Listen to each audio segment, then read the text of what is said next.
Hey guys, what's going on? It's me, Paterson, and we're doing a logo critique today. Technically, episode 22 of the logo critiquing series. I haven't been doing this as often at all, really, because I've been doing other videos that I wanted to do, but we're bringing it back. The series is carrying on because I do like to look at your work and I love what you guys make.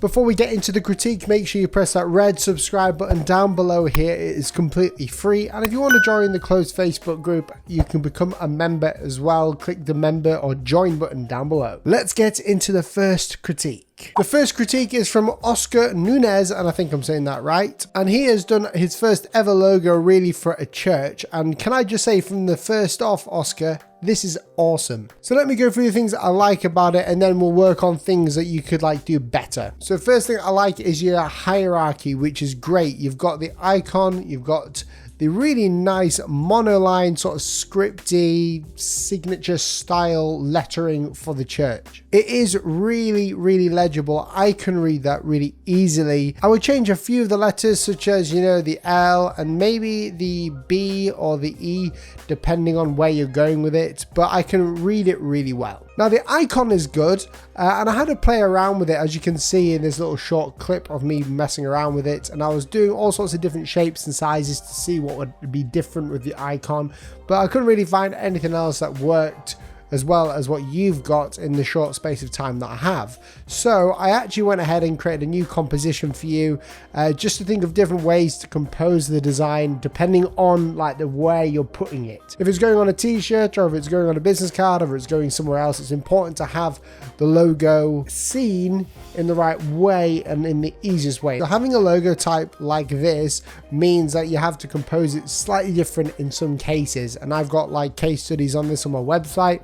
When I did a brand for a guy called Mask on Leather who sells leather, we had to create the branding and the logo type in a way that could be changed in the composition depending on what he's stamping it on. The only thing that I would suggest to get rid of in this is this. You don't need the bottom half of this, so I would ungroup that and get rid of it. I prefer it like this. I mean, you can have that down there, but the only thing that you're running the risk of is making it look a bit, generic. When you've got this as well, extend this up a little bit, and you can change the composition of this too if need be. You could go ahead, bring this into the left and right, have a play around with it, see what looks better. With the L, I would certainly fix this, because normally an L wouldn't just go straight down. It would kind of go over and around, sort of, if I stood it really crassly, it would go down a bit and then around.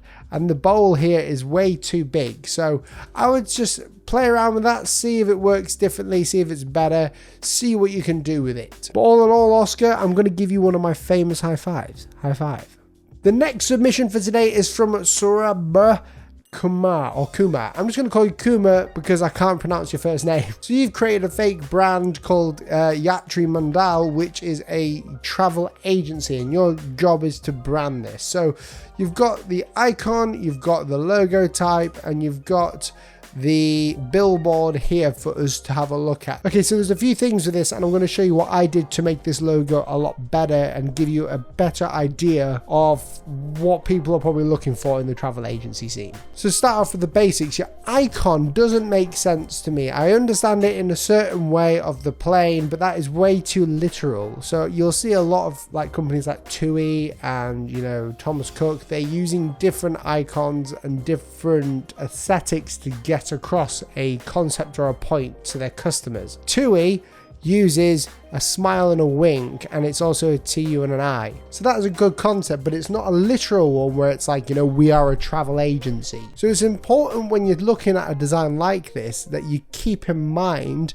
that we're trying to give off a vibe and a feel. We don't want it to be corporate. We want people who are going on holiday to feel and have a bit of fun.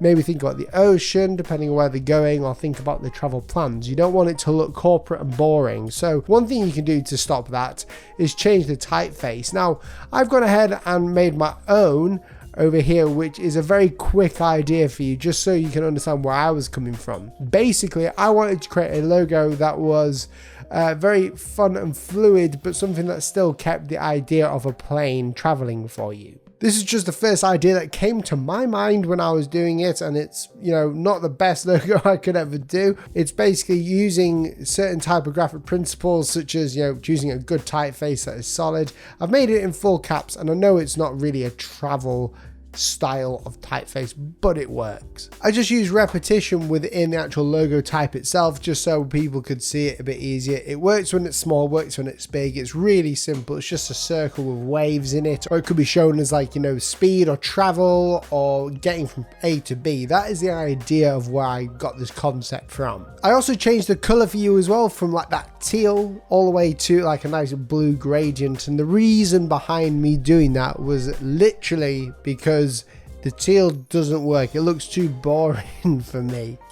That might just be me though. I could be completely wrong, but I just like it when it works in a nice setting, in a nice way, in like a blue, shows the sky, shows the ocean. You know, it's a bit more of an artistic thing, looking more towards a holiday, you know, not just like this business thing. So yeah, actually, well done. I hope this helped you in the critiquing of a brand that you've done, and let me know. You can always submit it back again for further knowledge. The next critique for today is from Sinan Bakir, and he has sent over this charming logo. So this is a custom software logo. I haven't looked into his brief or anything, but the first thing I like about this is that it's very different, which can be good, and you've got all the elements inside of here that work well as a logo. But one thing that you have missed is the composition side to it. Now this logo is extremely long, so if I was a client receiving this logo from you, or if I was you, I would be struggling in placing this logo. When you present a design to a client or to whoever it is, it's super important to lay out the different logos in different areas for different things. So for instance, a business card design logo,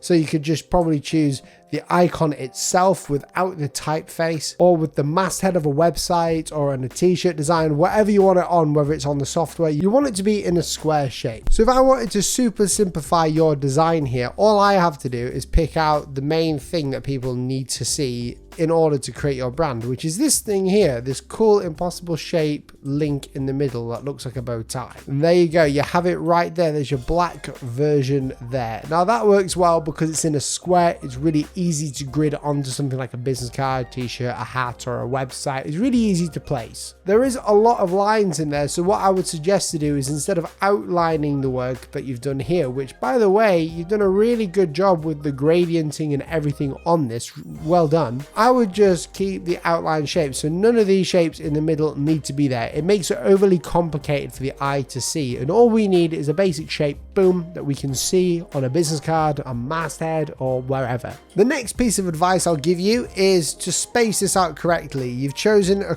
think the same typeface for everything, but just in a different family. So I'm just going to ungroup this for you. Oh, it's in a compound path. Let me fix this. Here's a little thing for anyone who gets stuck on this. When it's a compound path, it will add shapes in there. So just go ahead and ungroup them again. And when you've got this sort of thing happen, you can try and move it out, but you don't have to. Use the shape builder tool by pressing Shift and M, hold Alt, and just cut them out. Makes life so much easier. This is what I do. So what I would suggest to do is space this out correctly. So sorry for my clacky keyboard, but we're just going to move this to the left, move this to the right, and there you go. You've got a bit more of space in there. Now you see this part down here. This is not for the logo here. Now I'm going to do something drastic for you right now. So first off, let me just go ahead and copy this down there, so we don't lose your work. But I'm going to get rid of that. We don't need it because this is just a brand. You don't need to advertise just yet. We're going to go ahead and make sure that this works. So I'm just bringing this together and I'm just playing around with the spacing. BIM Withstand. So I think that is your company name. So what I would suggest is to either have this as a logo or this. So you can easily graft this into a bit more of a readable and nicer logo by just bringing this down a bit. This is me getting really overly complicated, and this is the problem. Like with a complicated logo, you've got to do complicated things to get it to work. So there's too much going on here. You've got too much weight, too much contrast, and I would just fix it up like this. Another thing that you need to know, and I teach everyone on the channel, is to work out whether this logo works well. Zoom out or stand back from your computer, and if you can't tell the individual parts of the logo, it's because there's too much detail in there. And I know it looks simple when you scroll down, but it is way too complicated for a logo. So that is what I would suggest to do to the composition of your logo to make it even simpler. And I haven't even redesigned anything, I just took some stuff away. But massive props for this shape though, dude. This shape is unreal. It looks amazing. Well done, high five. So this next submission is from Joel Ari, and he has sent us a logo for a Birch tree organization, or Birch tree organizing. So it's about organizing birch trees, I guess. So you sent us in your work here. Now there are a few principles here that have been missed out. Logo design, and I will keep saying it till I die, hopefully not yet, but logo design is all about simplicity. You are very literal here in your design, which can be a bad thing a lot of the time. So I'm going to go through this one by one, and we're going to make this logo a little bit better for you, hopefully. So the first thing that I would say is that your icon concept is very clever and very good. Now the execution of that concept isn't right because of the principle of simplicity. If we want to get across the point of a birch tree, you don't need a circle with a bunch of birch trees in there. Birch tree, I know they congregate together and it's hard to do on Illustrator in a very easy format, but there are ways to do that. Another thing is the colors here are a bit strange. You've got gradients when you don't need gradients. So we're just going to go for blue, to keep that at blue for now. We're going to scale this down like so. That doesn't need to be so big. We want to be able to read the writing in proportion to the icon as well. The typeface here is very formal, and you've got a hard red in there, which I do not like. So we're just going to go ahead and bring that back to blue. It does not need to be red. Red signifies passion, but also danger to people. So I always stick by the keeping away from red unless it's necessary. So it is centered and aligned and everything. It looks great. So just make sure you keep this space. Now for your logo design icon, we need to try and simplify this down, and I'm going to try and do it in this video in hopes that it will work somehow.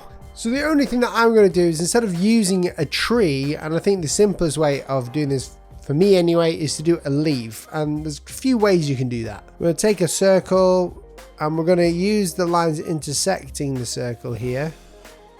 And we're going to intersect this, so we've got this shape here. I'm then just going to create a path going up like this, and we're going to use this, and we're going to give an ultra simplistic idea to show you my versions of like drafting for logos.